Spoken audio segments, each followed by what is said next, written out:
톤주 마을 주변에 지금도 사람을 죽여요. 얼마 전에도 외신에서 나왔잖아요.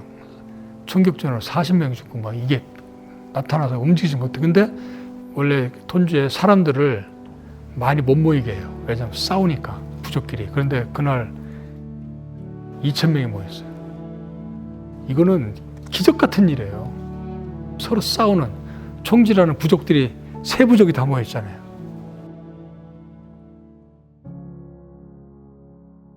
신부님이 떠난 지가 정확하게 12년이 됐습니다. 그 사람들한테 마이크를 갖다 대면 그 12년 전에 신부님의 어떤 도움을 받았던 이런 기억들을 아주 또렷하게 생각을 하는 거예요. 그 주민들하고 그 교감했던 부분들 중에 우리가 꼭 기억해야 되는 게 뭐냐면은 서번트의 삶, 섬기는 삶. 이거가 그런 관계를 만들어 놓은 거예요. 신부님이 그 5가지의 삶을 살았던 부분들이 이 사람들한테는 지금까지 영원히 잊혀지지 않는 기억으로 남는 거예요. 기억만 남습니까? 존경하잖아요. 이 사람들이 희망을 갖잖아요. 다큐멘터리 만드는 사람들이 인물 다큐멘터리를 만들 때 가장 중요한 게 뭐냐면은 당사자를 만나야 돼요. 잘못 만들면 그 사람을 굉장히 영웅화시키게 되고 또 잘못 만들면 굉장히 나쁜 사람으로 만들게 돼요. 그래서 당사자와 얘기를 지속적으로 해서 그 속에 있는 진실을 이끌어낸 다음에 촬영이 시작이 돼야 돼요. 사실 이제 울지마 톤주나 부활을 만들면서 가장 고민했던 지점이 뭐였냐면은 이 주인공하고 인터뷰를 안 해봤고 주인공의 삶들 내가 보지도 못했고 그냥 기록을 가지고 또 구전을 통해서 입을 통해서 또 화면 속에 있는 부분을 통해서 이분의 삶을 분석을 해야 되잖아요. 그런데 그 추정 60분 하면서 소위 말해서 우리 사회에 굉장히 억울하신 분들, 고통받는 사람들 이런 분들을 만나다 보니까 신부님의 삶을 굉장히 해석을 빨리빨리 했어요. 보면은 아이들을 쳐다보고 이야기할 때 눈빛, 그 다음에 그 한세린 마을에 가서 이렇게 한세린데 손을 잡았을 때 자, 저 뭉툭한 손가락도 없는데 저분이 서슴없이 딱 잡았을 때 그 마음을 빨리빨리 해석했던 거예요.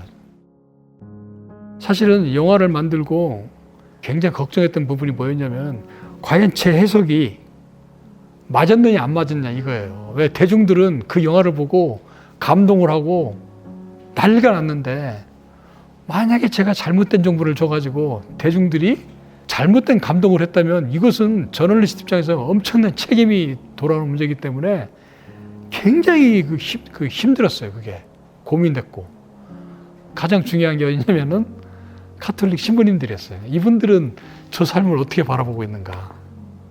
근데 그분들도 상당히 공감을 하고 또 영화를 보면 웃어요. 그리고 고맙다고 그러고.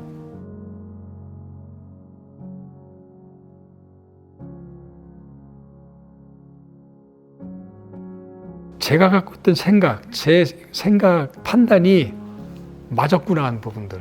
개인적으로는 영화 보면서 굉장히 기뻤어요.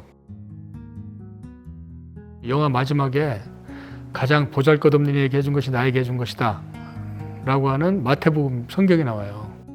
우리 어릴 때부터 이제 절을 많이 다녔기 때문에 처음에 영화 만들 때 이게 도대체 무슨 얘기야. 왜 가장 보잘것없는 세계 해준 거야? 나에게 해준 거야? 이런 생각을 굉장히 많이 했어요. 그런데 그 성경의 말씀에 엄청난 의미가 있다는 게 깨달았어요. 그 성경의 말씀에 제가 전쟁터를 간 이유가 뭔지를 깨닫게 되었고 제가 추영슈플이라는 프로그램을 그 가진 협박과 압박을 받으면서도 십몇 년 동안 끝까지 버틸 수 있었던 힘이 무엇인가 바로 그 성경의 말씀에 있었다는 거예요.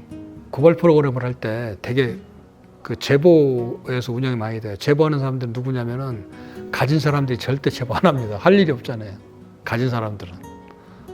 그리고 경제력이 있는 사람들은 변호사를 통해서 법적으로 해결하고 말아요. 여기 마지막 오는 사람들은 억울한 사람들인데 대부분 어떤 사람들이냐면 하다가 안 되니까 답답해갖고 찾아오시는 분들이에요. 거기 마지막 희망을 걸고 찾아오시는 분들. 그래서 그분들을 만나면 해결된 것보다 방송에 나간 다음에 많은 사람들로부터 너 그동안 굉장히 억울하게 살았구나. 힘내라는 얘기를 들었을 때 자기는 희망을 갖는다는 얘기를 해요. 그럼 그 얘기 들으면 기분이 좋습니까? 아니면 기분이 나쁩니까? 기분이 좋잖아요. 그게 뭔지를 몰랐던 거예요. 내가 누군가의 어떤 삶을 바꿀 수 있는 그런 능력을 갖고 있거나 이런 걸 저도 모르게 느끼는 거죠, 이제. 또 하나는 뭐냐면 내가 사회에 굉장히 필요한 존재였구나라는 것도 느끼는 거예요. 이 두 가지를 느끼다 보니까 내가 내 자신에 대해서 굉장히 소중하게 생각하고 내가 누구에게도 떳떳하다는 생각이 드는 거고. 그러니까 뭐예요?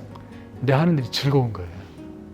울지마 톤주를 만들면서 신부님이 아프리카에 간 이유가 그 마태복음의 그 말씀이라는 얘기를 듣고 이 성경의 말씀에 우리가 어떻게 살아야 되는 거의 지침서 같은 이야기가 들어가 있다는 걸 제가 알게 됐어요. 그러니까 어떻게 보면 저분의 삶 때문에 제 인생이 완전히 바뀌어버린 거죠. 후원금을 보내주시는 거는 개인 구수한이나 영화를 만들었던 감독 구수한에게 보내주는 것이 아니고 신부님이 해오던 일을 계속 이어가라고 보내주신 돈이기 때문에 이 돈에 대해서는 이런 돈 쓰면 안 된다는 생각이 딱 가졌던 거예요. 사적으로 쓰는 돈이 하나도 없어요. 뭐 월급 이런 것도 없고 이번에 이제 뭐 44명인가 장학생 만든 게 그거거든요.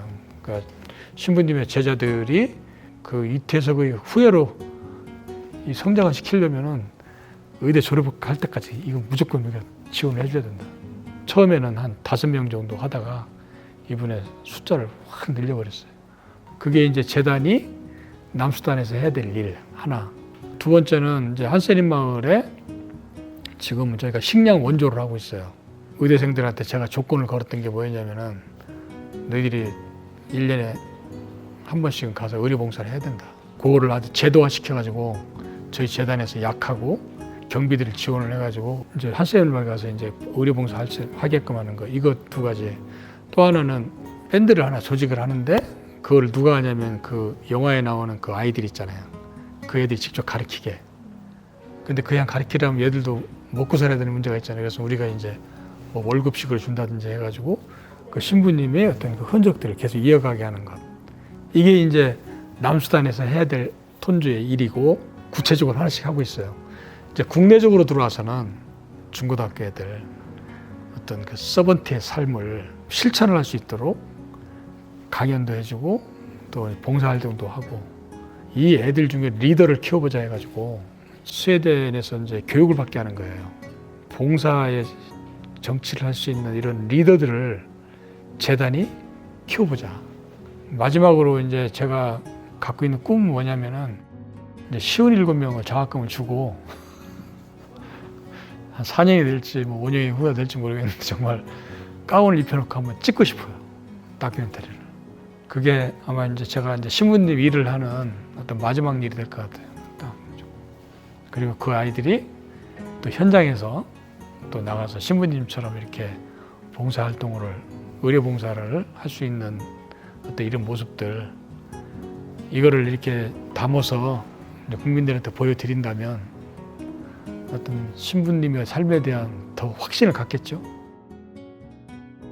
그러니까 지금 하고 있는 이런 일들은 제가 무슨 뭐 봉사활동에 투철해서 이게 아니라 신부님처럼 살아보니까 개인이 굉장히 행복하다는 생각을 하니까 이게 결국은 좀 이런 표현이 뭐하지만 저를 위해서 하고 다니는 거예요. 무엇을 위해서? 제가 행복하기 위해서 이 일을 하고 다닌다, 이렇게 생각하시면 됩니다. 엄청나게 많은 PD들이 있잖아요. 근데 저는 아마 제일 행복한 PD라고 생각하는 거예요.